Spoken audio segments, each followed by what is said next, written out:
আপোনালোকক দুৰ্ব্লগলৈ স্বাগতম জনাইছোঁ।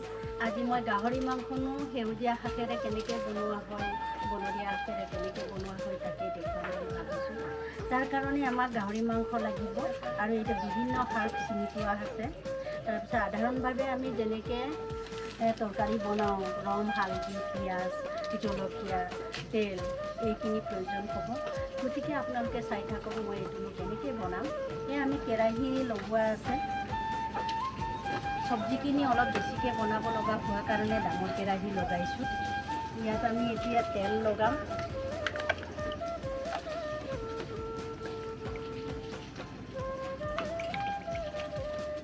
এই তেলখিনি পকাৰ পাছত ক্ৰমান্বয়ে আমি তৰকাৰী বনাওঁতেনে যেনেকৈ পিঁয়াজ প্ৰথমে দিম, তাৰপাছত মাংস দিম, তাৰপিছত মছলাবিলাক ক্ৰমান্বয়ে দি যাম। আপোনালোক চাই থাকক। তেলখিনি পকিলে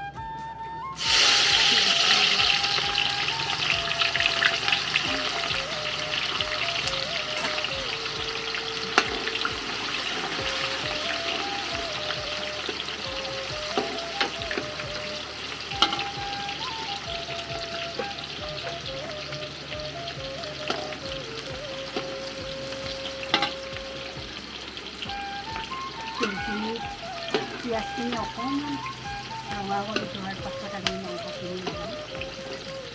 ৰঙা কৰি মাংসখিনি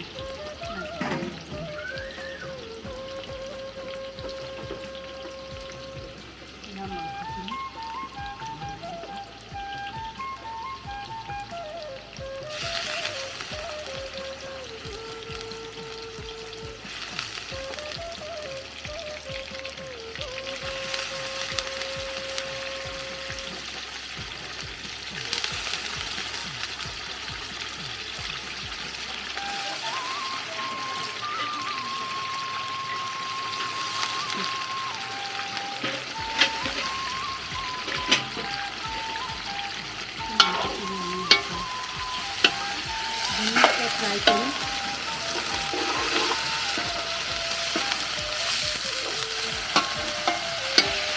মাংসখিনি কোনো অৱস্থাত আমি জাবৰখিনি লগাওঁ, সেউজীয়া শাকখিনি লগাম। আপোনালোকে চাই থাকে।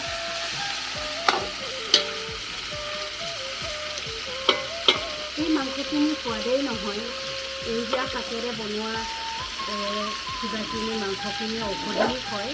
বনৰীয়া শাকৰ পৰা বহুত ঔষধি গুণ আছে। এইখিনি লগাই আমাৰ প্ৰায় মিচিংসকলে প্ৰত্যেকটো অকাম নিকামত এইখিনি বনোৱা হয়। গতিকে ভাবিলোঁ আপোনালোকক এইটো কেনেকৈ বনোৱা হয় তাকে দেখুৱাম বুলি। আমি ফ্ৰাই কৰি আছোঁ মাংসখিনি ফ্ৰাই হোৱাৰ পাছত আমি সেউজীয়া শাকখিনি কেনেকৈ লগাম আপোনালোক চাই থাকক। কেনেকৈ নিমখখিনি প্ৰয়োজন সাপেক্ষে দিয়া হয়। তাৰপাছত হালধি লগোৱা হয়।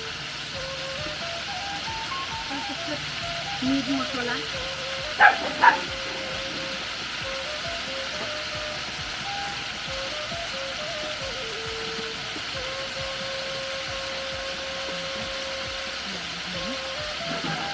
যিমান পাৰে কমাই সেইকাৰণে ওপৰত মাংসখিনি ফ্ৰাই কৰা হয়।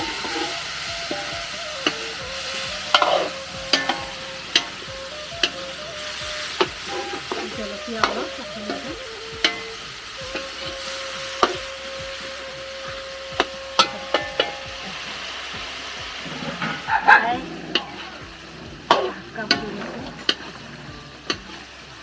চৰ্বি থকা মাংস যিমান ফ্ৰাই কৰিব ইমানেই পানীখিনি ওলাই থাকিব চৰ্বিখিনি।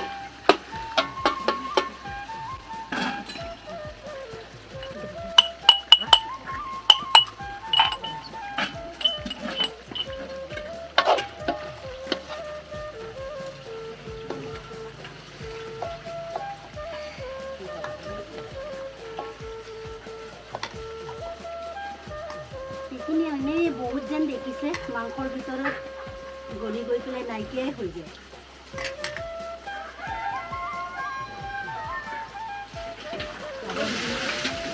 অকণমান প্ৰয়োজন হয় বেছি হৈছে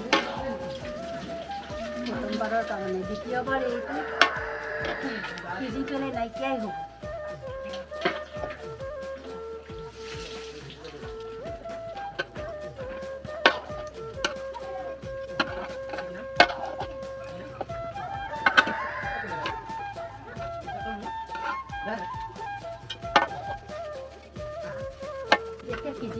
যাব তাৰপাছত আমি যেনে লৰাই থাকিম লাষ্টলৈকে সিজালৈকে গতিকে চাই থাকক আপোনালোক জাবৰ তৰকাৰী হৈ গ'ল গাহৰি মাংসৰে সেউজীয়া শাক চাওকচোন যেতিয়া আমি প্ৰথমে আৰম্ভ কৰিছিলোঁ ফ্ৰাই কৰিবলৈ ইমান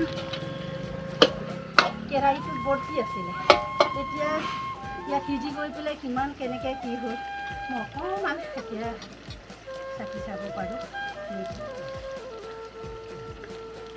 বহুত ধুনীয়া সুন্দৰ ডিছ আপোনালোকে ভাল লাগিলে বনাই খাব আৰু লাইক শ্বেয়াৰ আৰু ছাবস্ক্ৰাইব কৰি দিব মোৰ ব্লগটো আপোনালোকে আশীৰ্বাদ কৰিব